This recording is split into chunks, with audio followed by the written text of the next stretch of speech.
Bom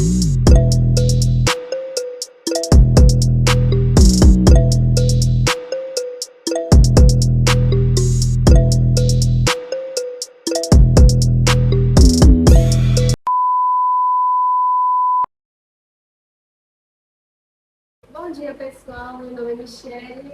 Meu nome é Samuel. E hoje a gente vai entrevistar uma pessoa muito querida e desde já queremos agradecer, Gisele Cane, por aceitar o nosso convite da entrevista. Primeiro de tudo aqui, a gente quer deixar a senhora livre, solta e contar um pouquinho sobre a sua vida, a sua história. Sou Gisele, aqui na escola eu sou pedagoga, né? E vou tentar resumir bastante coisa. Eu sou filha de mãe que praticamente criou a gente sozinha. Meu pai se separou da minha mãe quando eu tinha 12 anos. Eu sou a quinta filha entre 6 irmãos. Cresci no meio de dois homens, né? Porque somos em 4 mulheres e 2 homens. Então, eu cresci entre 2 homens. Então, vocês já imaginam aí como é que é o negócio. Fui crescendo, estudando sempre. Fiz em 96 um ano e meio de letras português. Aí depois parei por alguns problemas na minha vida. Um primo meu veio a óbito no ônibus que a gente ia para a faculdade, né? Quer dizer, no ônibus que a gente voltava da faculdade. E aí eu não consegui continuar, porque a gente ia de carona e voltava nesse ônibus, mas como isso aconteceu, então eu fiquei um pouco travada nessa questão. Com 99 eu tive meu primeiro filho, Sérgio Vinícius, eu tenho 3 filhos. E daí eu, né, morava com a pessoa, e aí quando meu filho tinha 1 ano e 4 meses, ele veio a óbito também. E aí ele veio a óbito, o pai, né, no caso, do meu filho. Ele estava com 1 ano e 4 meses. Aí fui seguindo a vida e tive meu... Aí eu casei novamente. Aí tive meu segundo filho em 2004. Daí continuei a vida e tive uma filha em 2006. Então tenho 3, sou mãe de 3 filhos. Um de 24, um de 19 e uma de 16. E eu voltei a estudar, né? Fiz o curso de pedagogia, terminei em 2012, meu curso de pedagogia. Mas eu tinha um sonho de infância, que era ser arquiteta, porque o meu pai era pedreiro, então eu queria ser algo parecido com o que ele fazia, que era construir casas.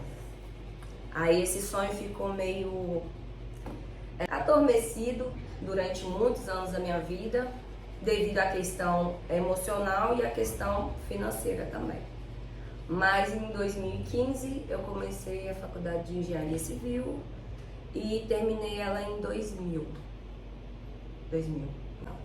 Então, assim, isso resume minha vida, assim, bem resumidinha mesmo.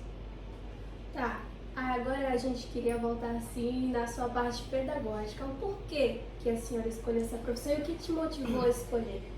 Então, aí eu volto lá quando eu parei de estudar, né, por causa das questões emocionais, né, da perda. E quando foi em uma época da minha vida, como eu não tinha graduação ainda, a minha mãe conversou muito comigo e ela falou pra mim assim, que como eu já tinha 3 filhos, eu precisava de fazer algo para poder ajudar a criá-los, né, visto que já tinha um filho que era órfão de pai, depois os meus 2 outros filhos também foram criados sem pai. Então eu precisava de uma graduação para eu poder ter uma fonte de renda, né? Para viver e para criá-los. A senhora gosta De quê? da sua profissão? Então, aí continuando, aí fiz a graduação, só que eu não atuei, né, porque eu gostava mais de trabalhar com coisas administrativas. E aí eu não atuei porque eu tinha esse... eu fiz 2 pós-graduação, uma em supervisão escolar, né? Que é supervisão, inspeção, e a outra foi em psicopedagogia. Só que aí eu não atuava porque, além de eu gostar mais da parte administrativa, eu também não atuava porque para começar a trabalhar, gente, é muito pedido experiência profissional. E aí eu tinha mais na parte administrativa. Fui para a escola trabalhar em 2015, isso, não, 2017, fui trabalhar no Edivar, só que como secretária. Eu tinha a mesma função que hoje Vanderlei tem aqui, que é agente administrativo. Agente de suporte educacional. Né? É esse aí, agente de suporte educacional. E eu era isso aí lá no Edivar. Só que eu fiz muita amizade com a pedagoga que chama Gláucia, minha querida Gláucia. E aí eu vi ela na correria na escola e tal, e a gente sempre tomava café junto, e a gente começou a conversar. E aí eu fui colocando essas coisas pra ela, dessa minha insegurança, por não ter experiência profissional. E ela sempre me incentivando, dizendo que eu daria conta. Aí eu fui trabalhar numa creche como pedagoga em 2020 pela prefeitura, consegui essa possibilidade lá. Mas antes eu já tinha sido bolsista pelo IFES, trabalhando como pedagoga em 2017 até 2019. E aí eu fui pegando uma experiência e realmente entendendo que eu tinha essa capacidade de atuar na área.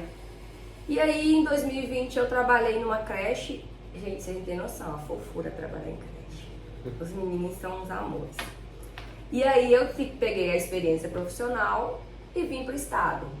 Bom, a pergunta, eu falei um monte de coisa, mas a pergunta era se eu gosto. Hoje eu gosto. Hoje eu gosto.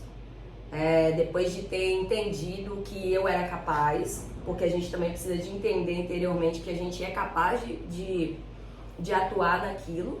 E aí você começa a gostar, porque você começa a se sentir mais tranquilo no que você está fazendo, né? E eu gosto sim. Aprendi a gostar muito, porque aí eu aqui na escola eu pego o primeiro aninho até a 3ª série. Então eu trabalho em todas as etapas. E aí isso pra mim foi me reforçando, né? Essa questão de amor pela profissão. Para deixar claro aqui para os nossos telespectadores, há quantos anos a senhora trabalha nessa área? Então, trabalhei em 2017 a 2019, foram 2 anos, né? Que eu era bolsista no IFES, que eram cursos técnicos, né? Concomitantes com o ensino médio. E depois eu trabalhei em 2020 na prefeitura. E depois eu vim pra cá, a partir de 2021 eu tô aqui até hoje. Então, uma média aí de uns 5 anos de atuação. Tem uma dúvida. Você não continuou como na carreira de arquiteto por falta de oportunidade ou por conta de você não querer mesmo? Então, aí quando eu falei aquela questão da experiência profissional, que é muito importante, eu terminei em 2020. Geralmente, essa parte assim, desses estudos, né, administrativos, diz que depois da faculdade você ainda demora um tempo, uma média de 5 anos para você começar a atuar na área. Isso por causa de campo de trabalho, experiência profissional e até mesmo segurança no que você vai fazer. Lembra que eu disse que eu terminei pedagogia em 2012 e eu comecei a trabalhar em 2017? Então essa probabilidade que eles dizem se mostra real com várias pessoas, e na minha vida também foi. Eu não comecei a trabalhar, que na verdade não é arquiteta, né? Pela minha idade, eu preferi fazer a engenharia civil porque eu tinha um leque maior.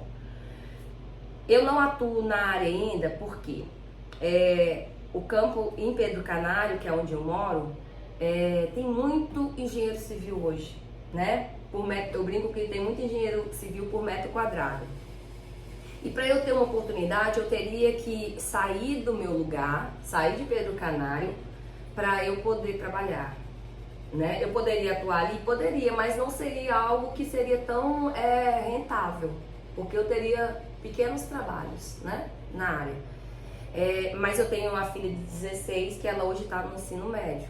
Ela faz o curso, né? Tá na 2ª série. E aí o que acontece? Para eu deslocar minha filha hoje para uma outra cidade, ela teria que trocar a vida dela. Então eu não achei muito justo, sabe? Eu acho que mudar a minha vida, eu tenho maturidade para isso, mas mudar dela hoje eu acho que não convém. Até porque ela faz o curso técnico de logística, não é em qualquer cidade que eu vou encontrar o curso dela. Então eu acho que esperar um pouco, deixar ela terminar o ensino médio para eu tentar. Mas assim, se eu for falar na questão financeira, hoje, o teto salarial do engenheiro civil e do pedagogo, por lei, ele tá equiparado, sabe? Se eu for trabalhar numa empresa, por exemplo, 40 horas, eu vou ganhar praticamente a mesma coisa que eu trabalho, que eu ganho aqui na escola. Então, se eu não fosse trabalhar numa empresa bem grande, né, numa multinacional talvez, ou se eu fosse trabalhar por conta própria, talvez eu nem receberia o que eu recebo aqui na escola. Então a questão não é só financeiro, né? Também tem a questão da preferência por área, né? Talvez você gostaria de ter uma experiência na área que você formou também. Justamente, porque eu sou um pouco, acho que a palavra é versátil, né?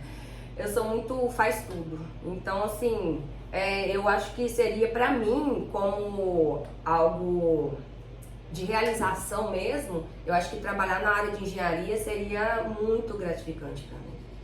Então, assim, não é porque eu iria deixar um por outro, mas porque eu gostaria de ter essa experiência, como a Fernanda falou. Porque eu não vou fazer uma faculdade ali de 5 anos, que estuda muito, gente. O curso é muito difícil porque ele vai para vários caminhos, sabe? Então, assim, eu saía todos os dias à noite, então é um curso que eu tinha que me dedicar bastante a ele. Eu saía à noite de ônibus e voltava quase meia-noite para casa. Então, é óbvio que você quer compensar, né? É óbvio que eu quero ter essa experiência também por realização, por compensação. Tá, a senhora falou assim que gosta dessa profissão e tal, mas a senhora pretende ter outra profissão mais pra frente? Eu quero ter experiência em engenharia civil um dia. É mesmo, né? Na área de pedagogo e engenharia, né? Ou você pretende fazer uma outra graduação, já que você se mostrou versátil? Tá, então, quando eu estava no meado do meu curso de engenharia civil, eu sou muito natureza. Acho que todo mundo repara isso pela forma que eu às vezes me visto, por fotos que eu posto, por outras coisas que eu faço, igual eu gosto de fazer trilha, eu gosto de estar sempre em praia, eu gosto de inclusive o trabalhar aqui, eu também gosto pela questão ambiental, pela questão do entorno, porque isso para mim também me alivia. Então, assim, por eu gostar muito dessa questão natureza, questão ambiental, eu pensei em trocar meu curso quando eu estava praticamente, eu acho que estava no 7º ou 8º período, para ou engenharia ambiental ou florestal. Se eu tivesse oportunidade um dia, porque assim, pela minha idade, vocês não perguntaram não, graças a Deus, mas pela minha idade, para eu fazer hoje um curso, entrar de novo na faculdade para fazer um outro curso, eu gastaria em uma média de 2 anos e meio a 3. Então, não sei se compensaria. Talvez para minha parte, como diz, realização pessoal, talvez compensaria. Mas talvez pela questão financeira, não sei se valeria a pena, não. Apesar de que tem muitas empresas que estão contratando engenheiras mulheres, né? E também mais velhas, no meu caso. Como você lida com os alunos, professores, funcionários? Como é para você lidar com a gente? É desafiante. É desafiante porque, assim, eu sou uma pessoa muito, como eu diria? 880. Mais ou menos isso. Eu sou uma pessoa que, assim, eu gosto muito de organização, acho que vocês já perceberam isso quanto alunos. O que foge disso, de organização, me dá uma certa ansiedade e estresse. Então, por esse motivo, se as coisas estiveram fora de lugar, me causam um certo estresse. Se as coisas não estiverem correndo da forma que foi planejada, isso também me causa um certo estresse.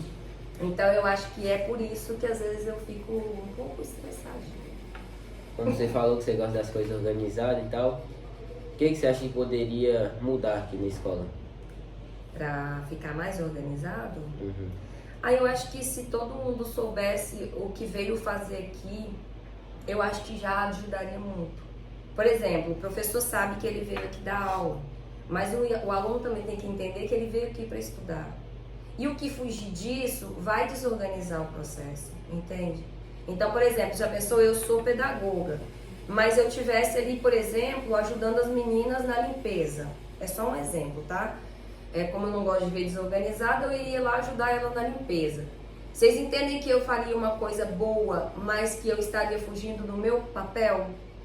Então, eu acho que assim, se cada um fizer o que veio proposto a fazer, eu acho que as coisas vão andar muito mais organizadas, né?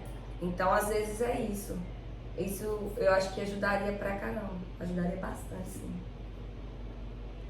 Já que a senhora gosta de nós também, a senhora pretende ficar aqui esse ano, o ano que vem? Então, aí já foge um pouquinho do meu controle, porque assim, a pessoa que vem contratada para a escola, ela vem por um ano e depois ela pode renovar. Aí o diretor, o gestor, né, que é o diretor, ele pode fazer a renovação de contrato.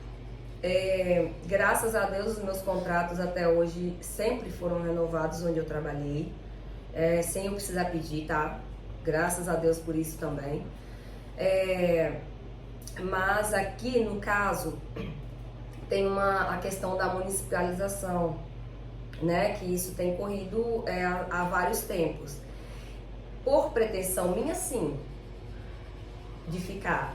Porém, eu passo por essas situações de ou o diretor, né, gostar do meu trabalho e querer fazer a renovação, ou também a questão de municipalização, que aí já não é mais do meu querer, entendeu? E também, como tem pouco aluno, tipo assim, eles estão querendo fechar a escola por falta de aluno. Uhum. Qual é a sua opinião sobre isso? Olha só, isso é muito sério, porque isso é a partir de legislações, né? Existem legislações e essa legislação, no caso de quantitativo de alunos, é assim. Uma sala de aula, para ela continuar, ela precisa de ter no mínimo 10 alunos. E aí hoje o ensino médio, ele está com um quantitativo baixíssimo, né? A gente vê ali a segunda série com 4 alunos, a gente vê a terceira série com 6 alunos, a de vocês, se não me engano, está com 8 ou 7? 7 alunos. Então, se a gente for somar aí, tem 17 alunos no ensino médio, em 3 turmas. E teria que ter no mínimo 30, entende? Então, assim, é muito complicado. Eu não posso nem dar a minha opinião enquanto, né, profissional, porque assim, eu tô debaixo de uma hierarquia e eu tenho que seguir legislações e eu tenho que, às vezes, entender o porquê. Se eu for dar minha opinião aqui, por exemplo, eu posso dizer que eu não concordo, né? Mas aí o que acontece?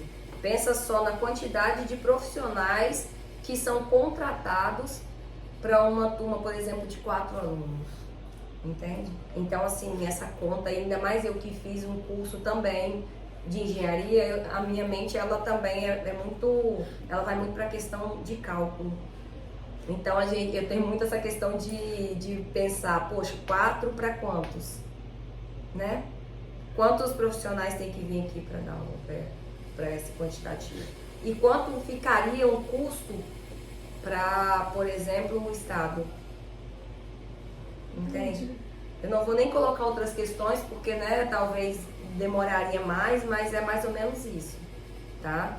Então, assim, é triste, mas é uma realidade. Por exemplo, se uma escola não tiver menos de 100 alunos, ela não pode ter diretor. Se uma escola tiver menos de 100 alunos, ela não tem um agente de suporte. Ela teria que ter um não efetivo, né? Não sei como é que é a legislação exata, porque, gente, são muitas legislações, tá? Nós trabalhamos embaixo de muitas legislações, então não são todas que a gente tem a possibilidade de falar sobre elas, mas existe isso aí. Ou seja, vamos supor que tivesse 100 alunos, menos de 100 alunos nessa escola, eu trabalharia como pedagoga, mas ia ter que multisseriar algumas turmas. O ensino médio não é cabível de uma multisseriação. Por quê? Porque o ensino médio agora, como ele é o novo ensino médio, ele teve umas mudanças, os componentes curriculares eles não batem. Então, como vocês vão estudar primeira série, estudar com a segunda série, se a matriz curricular, isso é coisa mais técnica, tá, gente? Talvez vocês entendam disso. A matriz curricular ela não bate. Tem componentes curriculares que vocês têm que eles não têm, e vice-versa. Entendeu? Hoje a terceira série ela é o ensino médio antigo, a segunda e a primeira são do novo ensino médio já. Mas a pessoa, como que eu juntaria uma terceira série do ensino médio antigo com uma turma de ensino médio, que é o novo ensino médio? Então não teria como. E a sua rotina, tipo assim, da parte assim, de manhã, quando você chega, até a hora que você vai embora aqui dentro da escola, como é que funciona? Eita! É complexo. Porque aqui na escola não tem alguns profissionais que tem em outras escolas, aqui nessa escola não tem, justamente pela tipologia e quantitativo de alunos. Nós não temos um coordenador de turno, nós não temos um outro profissional que é contratado também que chama PCA, que é um professor referência de cada área de conhecimento. Então, o que acontece? Eu acabo tendo que fazer algumas coisas que não são das minhas atribuições pedagógicas, e aí é um dia corrido. Eu acho que vocês já perceberam como que é a minha vida. É reunião, é supervisão que vem na escola, é professor que precisa de um material, é aluno que às vezes tem problemas de disciplina que eu preciso estar lá, é um professor que faltou porque está doente e eu acabo tendo que ouvir uma atividade para levar nas salas. É bem complexo, é bem corrido. Como eu falei que a Glaucia, aquela pedagoga que eu falei lá no início, que era referência para mim, que eu falei que ela vivia na correria, é do papel do pedagogo viver na correria? Porque a gente tem muitas atribuições que a gente tem que dar conta. Mas aqui na escola ainda é um pouquinho mais complexo, por algumas faltas de profissionais para atuar. Tá, agora uma pergunta assim que a gente queria fazer é uma opinião da senhora. Sim. Sobre o que está acontecendo aí em algumas escolas, sobre ataques, essas coisas. Um exemplo, não se Deus o livre, né? Aconteceu isso aqui, o que a senhora tem a dizer? Olha, você lembra que no nosso plano de ação existe uma ação que é chamada de acolhimento de estudantes. E outro que é a tutoria. Então, esses dois, a gente acredita que com esses dois, com essas duas ações que existem na escola, vocês se sintam mais tranquilos aqui na escola, na questão de um com o outro, por exemplo. Porque naquela situação que aconteceu lá, foram várias na verdade, às vezes é ex-aluno, às vezes é um próprio aluno da escola, né? Então, assim, o que a gente fez agora foi a questão de fechamento dos portões, que a gente às vezes tem que ter esse cuidado. Mas eu acho que mais do que os portões fechados, a gente tem que tentar uma boa convivência aqui dentro. É por isso que a gente às vezes fala com vocês, a gente vai dar suspensão e não sei o quê. Mas por que isso? Para a gente tentar se organizar aqui, conviver bem aqui, para que a gente não precise ter mágoas um com o outro. É por isso que muitas vezes a gente pede a vocês para ir para a sala da gente para conversar, né? O tutor também, vocês têm essa referência na escola. Então é para que vocês não se sintam tão mal. Porque às vezes isso aí que acontece é a questão assim, de o aluno se interiorizar por um problema. Mas como vocês têm essas oportunidades de conversar com alguém, de expor, eu acho que isso fica mais... Vocês viveriam mais leves. entendeu? Então essas duas ações é para vocês se sentirem mais aconchegados, né, na escola, se sentirem mais à vontade, ter uma referência para não interiorizar seus problemas. É isso. Você tem algum projeto para essa escola que você poderia falar? Projeto para a escola? Eu particularmente não, mas existe o plano de ação da escola, que são projetos que a gente pensa, que a gente vai pensando, em conjunto inclusive. Por exemplo, eu tenho uma ideia, mas aí eu vou compartilhar ela com os outros professores para que ela aconteça dentro da escola. Se esse plano de ação ele corresse da forma que ele está lá na escrita, vocês podem ter certeza que a organização dessa escola ia melhorar muito mais. Mas aí a gente depende de vocês, depende da equipe. E eu acho que vocês têm conhecimento, né, do plano de ação, porque os alunos já explicaram lá fora, não sei. Mas a gente está sempre aberto também a propostas de vocês.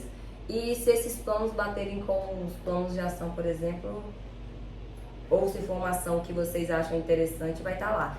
Eu não posso dizer que eu tenho um projeto para a escola, porque ele já está embutido lá no plano de ação. Não é específico, né? Meu. É um conjunto mesmo. Entre aluno, professor, gestão. Bom, então, encerrou, né? Eram essas perguntas que a gente queria fazer e obrigada por ter aceitado o convite. Por nada, gostei também de participar. Obrigada a vocês por me convidar, achei bem válido. É bom que vocês conhecem um pouco mais, né, da minha história, do meu percurso aqui. E é interessante, eu estou gostando muito do trabalho de vocês também. E pro final, o que a senhora tem a dizer para os nossos telespectadores? Ai, gente, essa parte é a mais complicada, porque eu sou um pouco tímida. Apesar de não parecer, não, mas eu sou assim. Bom, se for, no caso, eu acho que eu vou abranger ao todo, né? É sempre a gente continuar mesmo com esse espírito de equipe, esse espírito de se ajudar. Eu acho que equipe, quando eu falo o aluno ajudar o professor ajudar o aluno, gestão, né, ajudar vocês e os professores também. A gente trabalhar em equipe e principalmente aqui, como é uma escola que tem poucos alunos, a gente se familiarizar um com o outro mesmo e viver essa coisa legal de troca, né, que existe entre família. Porque a gente percebe que aqui vocês também são bem, quase todos têm um parentesco, né? Tem essa coisa, então assim, usar isso pro o lado bom da coisa, né? E é isso. E continuar estudando, gente, porque eu vou falar a verdade pra vocês. Tudo que eu estudei até hoje, porque foi bastante coisa, tem uma imensidão de coisas que eu não sei. Então assim, tudo que você aprende ainda não é o suficiente, tá? Então continuem, sempre buscando, sempre fazendo o melhor que vocês podem, tendo esse respeito, né, mútuo, ou um com o outro, entre colegas, com os professores, com gestão, com as meninas da limpeza. A gente tentar se respeitar sempre. Eu sei que tem hora que a gente dá umas fugidas assim mesmo, porque é um grau de estresse maior que a gente passa, mas é isso, continuar levando as coisas na leveza e estudar bastante, porque é isso que a gente veio. Tá bom, então, Muito obrigado. queremos só agradecer, né, a sua Obrigada. participação. Obrigada, muito obrigada.